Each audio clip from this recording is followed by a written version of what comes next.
Intro to Docker. We're still full, but he's going to start.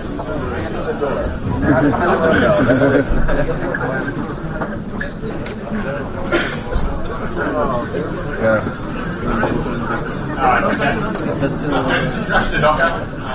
It's a very marketing-friendly containerization is the new virtualization. Really quickly, some of you guys know me. I worked at Pocket Labs for a number of years. I was involved in a project before that. And I've done a bunch of stuff since I've been a very bad developer. Been involved in open source for about 15 years, and this is my second or third FOSDEM. I have a funny accent. This is one of the places where my funny accent is no different from the other funny accents. I'm originally from Australia, but these days I live in the United States. Those of you who also know me know I have a long history of writing technical books, usually for companies that I end up working for. One of the reasons I ended up working for Puppet Labs is I wrote a book about Puppet, and I started writing a book about Docker, and as it turns out I ended up working at Docker. The book will be available in a couple of months when Docker 1.0 comes out, which will sort of be March, April or so. I've decided to wait until we've actually got a solid feature set before I finish it. So, who are you folks here? Is anyone here a developer? Okay. Anyone here a sysadmin? Anyone here both? Or a DevOps person? DevOps does not work that way. Oh, and there's man playing that. Anyone here not one of those things? Anyone here a security person? Anyone here just does everything in the shop because there's no one else? Yeah, okay, Jeff Weiss. Jeff also ran his interns. So, I'm going to talk a bit about what Docker is, why it exists, and then some hows. Essentially, Docker is container virtualization. So, think about it as two types of virtualization traditionally. There's hypervisor virtualization, where each virtual machine is its own instance, and it lives on top of lives on top of the whole stack all out, lives on top of I guess we call it I think called a hypervisor, fake hardware box, I guess. Container virtualization is the other kind of virtualization, called operating system virtualization, where essentially every one of your virtualized instances shares the same kernel, shares the same CPU. It's separated by something. In this case, we default to an LXC virtualization, so it's separated by namespaces and secrets. So essentially, you get a chunk of the process, a chunk of the CPU, a chunk of the system's resources, all divided up into I guess we could best describe as little fences around that. So it's not quite as separate as a hypervisor-driven virtualization, but it is very fast and it is very lightweight. So Docker is more than just LXC. Docker is actually an abstraction framework built on top of LXC. So it's built, essentially it says, we want to be able to talk to a container, a thing we think about as a little virtual instance. And we built an API and a series of sort of a bunch of workflow tools around that to allow you to talk to it. It's designed so you can create standard images, we call them images. You can build those images really easy, you can ship them around to different places and you can run them. And it's essentially designed to sort of build once, like build an image that does something and then run in multiple places. And it's as isolated as we think you need, and it's sort of really content agnostic about that. It doesn't really care where it runs. So it's kind of like it wants to really be independent. And a lot of people I've talked to about, but this isn't new. LXC's been around for. They've just released version 1.0 beta 3 or something like that of LXC's been for a while. Those of you who have grey hair or no hair like me remember things like LPARs, logical partitioning, on platforms like ZOS and AIX, and some people even remember Solaris zones. Yeah, there's in fact, Sean up the back there, I think talked earlier, Sean is an old Solaris hack. There's not a few of them around. So this isn't a new concept. The idea of operating system virtualization is not new. And we don't claim it's a new thing that there's a lot of people are doing, but we've already got stuff. What we claim is new is the way of actually addressing containers and looking at them, building workflow and an API around them. So making it easier, this existing technology easy to use. So, why would I care? I think the key difference that we try and summarize to people is it's virtualization made easier. I'm a big fan of tools like Vagrant. I spent a lot of time living out of VirtualBox. I hate VirtualBox with a deep and abiding passion. I've yet to upgrade VirtualBox when it didn't fuck something on my system. So Also have been a VMware customer on a number of different occasions, and I've received a number of VMware invoices, usually with large numbers of zeros at the back of them. I look at this as a much lighter and cheaper way of deploying virtualization. And it's a little bit. I won't call it anti-DevOps. It's certainly not. But it has a moment where it's sort of like it is trying to do a little bit of sort of isolation, where the stuff that inside the container, the developers care about inside the container, and the application operations people care about the operation systems and admin people care about what's outside the container. So Luke Kenies, who's around at the conference somewhere, but also is famous for having written Puppet, many years ago wrote a blog post called about golden images. And those of you who've been sysadmins for a while will remember the period of time where golden images existed. Essentially, it was you had a DVD and it had like a long string of numbers on it, usually like 2003-12 V2 RRR 777 release date. And that DVD was the standard operating image for your environment. Maybe it was back in the day it was a RHEL 3 box or something. And you used really cool tools like Norton Ghost. Anyone who knows Norton Ghost? And no Sean's going to put his hand up. There's probably maybe only a person in the room. There's a handful of people. And you basically shipped around this image and you built your service from it. And of course, what happens is you wanted to upgrade the image, then you needed to burn a new DVD, and you need to ship the DVD around. And guess what happens? It's very hard to re-image a server like that. It is a non-trivial problem. It's like, I can't rebuild this. Configuration is twisted. I can no longer install, and I end up doing things like getting on a machine, manually upgrading packages, manually making configuration changes. And this was called the golden image problem. You end up having one single image that's in fact instantiated across multiple different forms across your enterprise. And Puppet came out of that stage. So essentially, you wanted to actually have a base operating system, and you wanted to do state management, which you wanted to manage various different things. The issue that really struggled and why things like Puppet and Chef became quite interesting was that this was a much faster way of doing configuration management. Docker being very lightweight and very fast, building a new image is a matter of minutes. And it's a very simple process. It's a very simple DSL that articulates how you build an image. And then spawning a container from an image is like this. So you don't have that sort of couple of minutes of creating a new image or installing a new operating system or following some build steps. You just have you go to Docker run, you have a new container based on an image. So it sort of overcomes some of the problems you have with that golden image workflow, which is that you have that time period where it takes you to build and bring deploy. If it's very cheap for you to do that, why wouldn't you just throw away the original build and build from scratch? I'll talk a bit later about why some ways we allow you to sort of do this in close. This is sort of my summary of why developers care. And I'm not going to go through every single dot point, but I do a lot of, we have a lot of people who are particularly interested in sort of continuous integration, continuous deployment. So their code starts on, in a Git checkout on their laptop. They do a bunch of development. If they're slightly more advanced developers or developers with a clue, maybe they've got a tool like Vagrant and they have a local machine running, or they have an instance running out, in an ESX cluster or on an Amazon where they run their tests, or they test that the code actually works. And then that code gets promoted up to another environment. Maybe Jenkins gets run at that point, some test suite stuff does, some artifacts get built, and war files get shoved into Artifact and all that sort of stuff. That sort of life cycle stuff is where we're seeing sort of Docker's initial bread and butter, which is that you can very cheaply and very simply create a runtime build environment that's isolated from your desktop or isolated from your environment, and you can tweak that environment and change it a little bit. So instead of having to wait for, like Vagrant was extremely fast, it does take a couple of minutes to run up an instance, whereas Docker Run, very simple, part of the process, very easy to recreate the container. The other piece of magic we introduced is a concept of an image registry. So essentially what happens is you can create a new image, like I would like to have application 1's image, and I can push that new image up to a registry, and then all of the developers in my environment who have access to the registry can now pull that new image down. I don't have to ship. I worked in a company that shipped new Vagrant box images around on USB keys, which I was like, you people are mad, but people do it. You don't have to wait to upload a new 100 meg image. You get a very fast, simple process. And the reason that a lot of developers find this really interesting is that you can actually run, because containers are so lightweight, and I'll talk a little bit about how we do that lightweight aspect of the storage is that it's very easy to maintain multiple operating environments. So I can maintain, at a very cheap sort of rate, I can maintain a version of 6 different versions of Rails if I'm doing a Rails development. Or I can maintain Python 2 and Python 3 separate containers.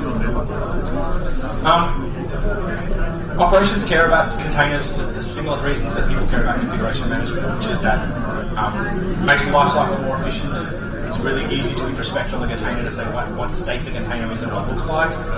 They're very easily manageable and very easy to make change about. And they have the same advantages that configuration management provides. Essentially, the environment, you know who a developer is working in locally, you know they're using this particular image, you know what makes up that image, and you know that if you push that image through the various environments, so image from the dev, test, production environments, that you're running the same bit of code, which provides you that consistency you get with knowing that the same Puppet manifest built the test environment, the same Puppet manifest the production environment. They support a recently clean segregation of duties, and they essentially, for a lot of cases, they provide much faster workflow. So I talked a bit before about virtual machines in the cloud, and why the sort of Docker is attractive. I talked a bit about the speed of things, but there's a couple of other aspects of it too. One is that containers are relatively portable, like the container images are really easy to move around. And the way that it's easy to move around portable is because we create them with a layered unique file system. So what happens is each image is built with a set of instructions that say, install this, usually our base image is at the bottom of Docker, and it says use a booting drop off operating system. And then it says, build another, every instruction I give you, build another union layer on top of that container. So what happens is that I end up with a single image, for example, like a butcher drop-off for image, and I want to build on top of it. So I go, I would like to install Rails. So I run, general install Rails, or I do an apt-get install Rails depending on my preference. If I then want to make another change, for example, I want to create a new image which has a new version of Rails, I don't need to change that base image. All I need to do is make the change to the instruction on top of it, so the single layer is changed. So instead of having to change, as you would with a David box rebuild and a 600 meg box file, I only have to change the one layer. So that one step is the only thing I need to change, which means that it's very fast and very quick to rebuild those images. The other thing is because it's so lightweight, we get a far higher density.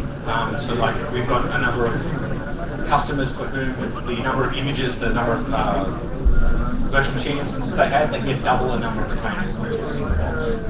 And if you're talking to a CTO or a CIO about that, they're going to be pretty happy with the idea of the fact that they can cut their virtualization.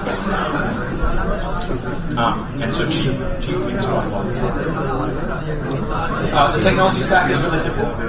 It runs on most Linux distributions. The idea behind the initial Docker release was it supported LXC, which runs most places, reasonably hopefully. It's going to be included in Red Hat, and the Red Hat Enterprise Linux 7 release will have Docker Run natively, so you'll be able to yum install Docker natively supported by Red Hat. Similarly, in Debian, the next Debian release and the next Ubuntu LTS release will also have native Docker support.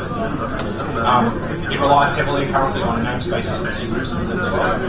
Those are familiar with that, it's a way of providing segregation of processes and resources on the network system. And underneath the layered file system, we talk about it supports things like device map system, provisioning model, and AWS, which is a layered file system. But the really interesting thing about the next one is the sort of major production feature is it's going to be a plugin. So if you like Solaris zones, then you can run Solaris zones underneath that as another execution engine.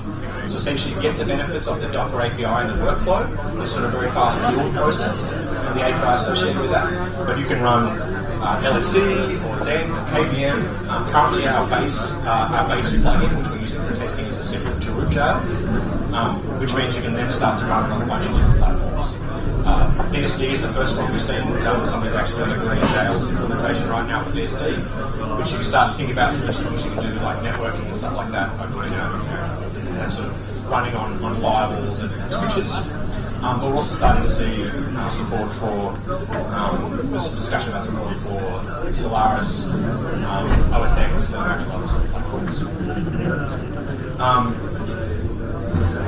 This this is, I guess, a visual representation of how the model works. Essentially, it's a very simple kernel. Your kernel have the various bits and pieces, secrets, namespaces, device mapper, boot file system, have a base image, like for example, I said a 12.4 image, and then each of these layers is another image built on top. And I'll talk about each of those components really quickly.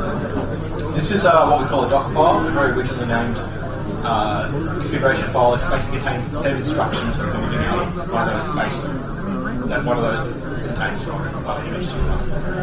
You say it from Ubuntu, so you say this is our base image. This might be, say, Ubuntu 12.04. This image is available. We have a public registry of images, which can contain things like a minimal build of Fedora, a minimal build of Ubuntu, a minimal build of a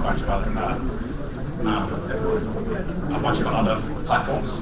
I specified the information. This is I'm the maintainer of it, and then I have a series of instructions. In this case, this image creates an Apache 2 image. So I say I want to install Apache. I want to set some environment variables. I want to say, when I run a container from this, I want to set up the networking to make sure that port 80 is available. And then I want to say, when the container that I build from this image is run, I want to run some default commands. This is essentially like a boot up script, like a little init for the container. So let's say I'm a developer and this is going to be, or a sysadmin, this is going to be how we build our baseline Apache 2 containers. And I create this image, I build it, and the build process essentially takes that base image, downloads it, and then runs those commands and builds each layer on top, and basically publishes at the end of it, here's my image, and it gives you a little chart that says this is the version of the image. And I can give it an alias. I'm giving it a namespace alias, saying this is my image, this is my namespace, and this is my Apache 2 image. And if you have a look on our index.docker.io site, you'll see this actually image is available there. I then push that image upstream, so I push that image to a registry. We make a public registry available, or you can also run the registry as open source, you run privately inside behind your firewall. And from this point in time, anyone else can then take that image and do something with it. So in this case, I'm going to say, I'm now a developer, and I've got an email saying there's a new version of the Apache image available. So I say, I'm going to run Docker. I'm going to run it in its demonized mode, so I'm going to create a demonized container. I say, I want to make sure port 80 is open. What happens is on your system, it says, open up port 80 and assign me a random port, like a random high-level port on my local machine. So I can run multiple containers. I'm then mounting my application. So this literally mounts the application as a file system inside the container. This means that I can do things like I have my web application, or I have my database, or I have my data itself in some sort of storage system in NFS. We're going to support a bunch of other storage platforms shortly, and I can make whatever changes I want there, and the container runs on top of it. And treats it very much like a shared file system or a shared folder, so you can think about it in the virtualization world. And then I've told it this is the image I want to run. It takes about a sub-second performance to launch the container from here. And now this is now available. I have another slide. I was managed to delete last night. But essentially, from here, I can then just I can identify which, I'll get a receipt saying what port is available. I can then point my browser at that port. I can make all my changes to my application, hit refresh, to watch my web application be developed, and watch the database run. We've got a bunch of, we're seeing a bunch of really interesting use cases for Docker. Guilt in New York, who are a fashion startup, a very service-oriented architecture company. They run everything in microservices. They're replacing their entire execution environment with microservices running Docker. So they have, their Erlang Scala shop, and they have, Redis, and React, and a bunch of other services. They just go put each of those in separate containers, link all of those containers together in build environments, and use that as their service-oriented architecture. We're seeing lots of people doing this sort of local development and some Jenkins development. A good example is there's some stuff published recently about how to use Docker as an execution engine for Jenkins. So if you imagine, like, it takes a couple of minutes to run up a virtual machine, or if you're using EC2, it takes a few minutes to create an EC2 instance to run your tests on. In this model, sub-second availability for a machine. Incredibly easy to rebuild that image, so every time you upgrade the image, and build a new baseline image, you can then recreate that and then run your tests on top of it, build Swarm containers from that. We've seen people whose previously their provisioning time in Jenkins might be 5 to 10 minutes to actually get the boxes running. you get a clean, fresh build of the instance in a matter of seconds. And from here was a bunch of other things we're looking at, which is integration with things like configuration management, orchestration. We have lots of containers running in multiple data centers, how we share the talk about that. You see some things published in the last couple of weeks about how you use various tools, things like GCD and things like that, to actually share configuration information across multiple Docker environments. Questions?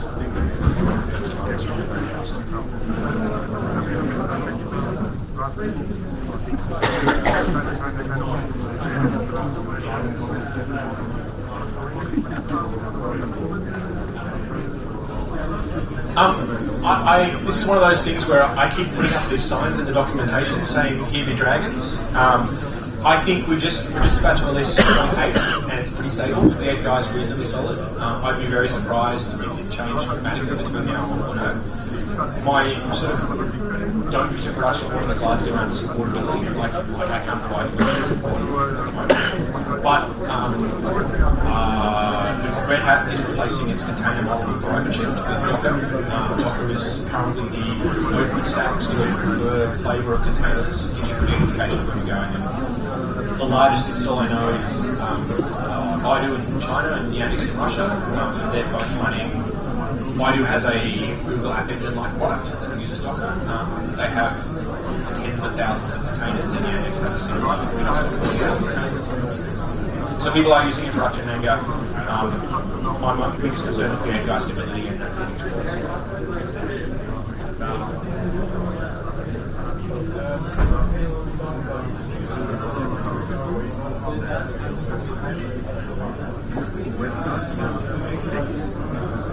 I think that's more a portability thing. So it's like if you look at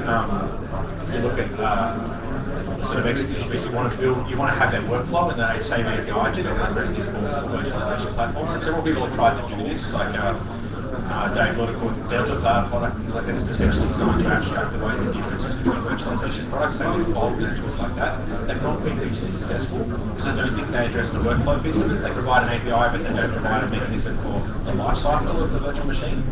Particularly, they don't provide mechanisms to recognize that virtual machines have a much faster life cycle. So that's the advantage of using Docker with different execution. You can say, I can run locally on LXC, and we have a local tool called Docker, which creates a little local Docker daemon on OS X and allows you to do local development.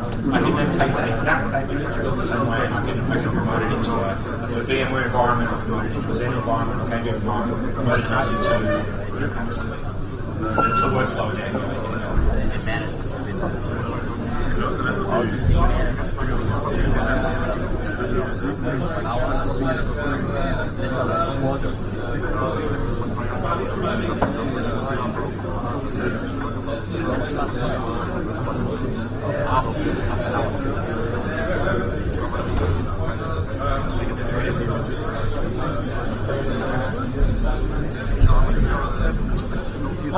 I think it comes down to the sort of classic,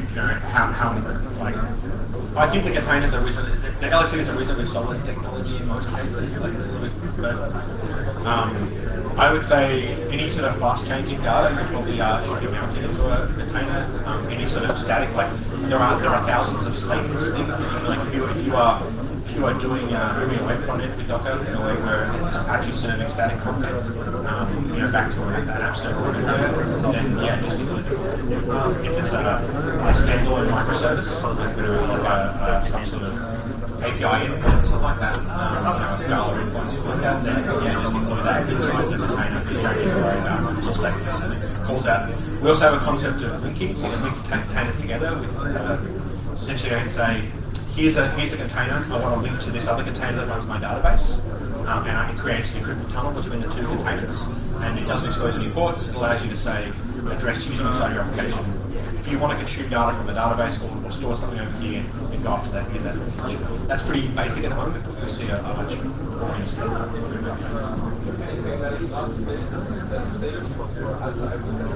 For the moment, yeah, I think because there's only one form of, we only do mount. That's all we do. So at the moment, that's probably the simplistic answer. When we have more storage options, then yeah, there might be a bit different. When we can directly address different obstacles.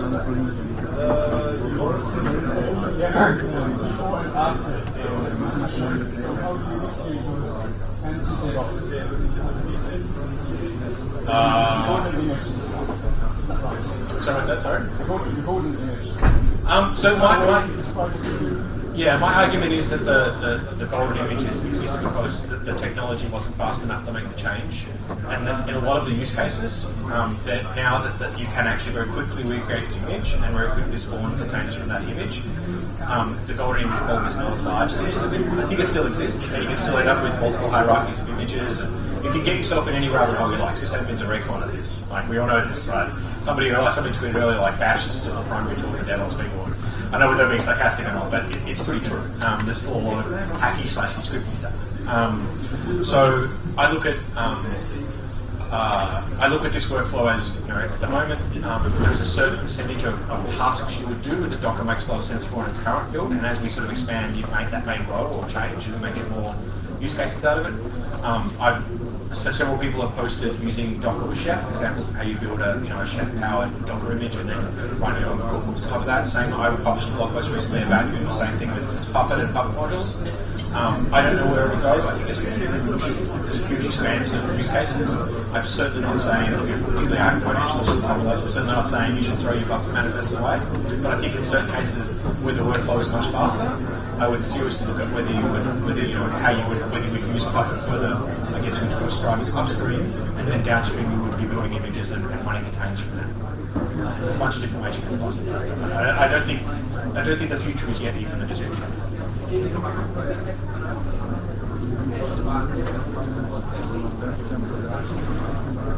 So there's a couple of very at the moment there's a couple of APIs that may change a little bit, but there's an events API that essentially says you can basically poke in and see the logs. It's the standard input and output logs. You can also poke in and inspect the container, see a bunch of running metrics. Like you can also see events that happen inside the container. And we're going to build a stronger introspection API over top of that. So you can do things like, if you see this event inside the container, then trigger a hook. Here's a hook, and hang off that hook. Or here's an API call you should make. Or if I want to be able to manipulate the container in that sort of way. So that's something that'll become with non-kernels.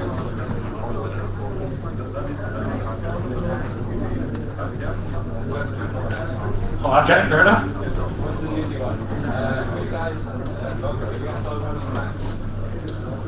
No, I'm probably in a minority at Docker actually. I think most of I don't know whether most people know, but Solomon and about 50-60% of the development team are French. And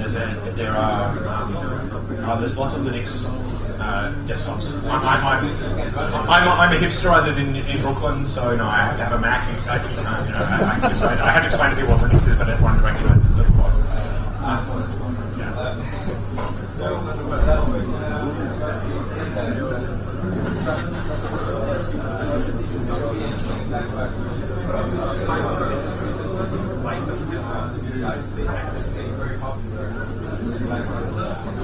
So we have two things to mitigate that. So the image has a concept of what we call trusted builds. And trusted builds are essentially someone's published an image, and it's linked via to a GitHub repo, and you have to actually link to a GitHub account in the index. And essentially it says, this is the repository this came from, and here is the Docker file that builds it. So you can introspect on that and see that this build came from this repository at this commit using this particular Docker file. And the second thing we're adding to the index on top of that is we're adding crypto. So essentially you'll be able to sign images. So what we're looking at for like Red Hat, for example, will take their base their base certificates, and they will sign their JBoss images, or they'll sign each OpenShift container will be signed, so it has provenance back to all the way up to a chain of trust to say this comes from that particular developer. I will keep talking until Walter tells me to shut up. So 5 more minutes. Okay, I've eliminated all of the questions.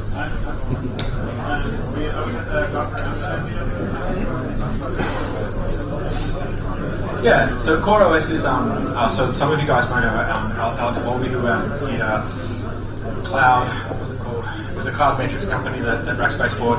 He's got a new venture called CoreOS, and essentially it's an operating system built around Docker.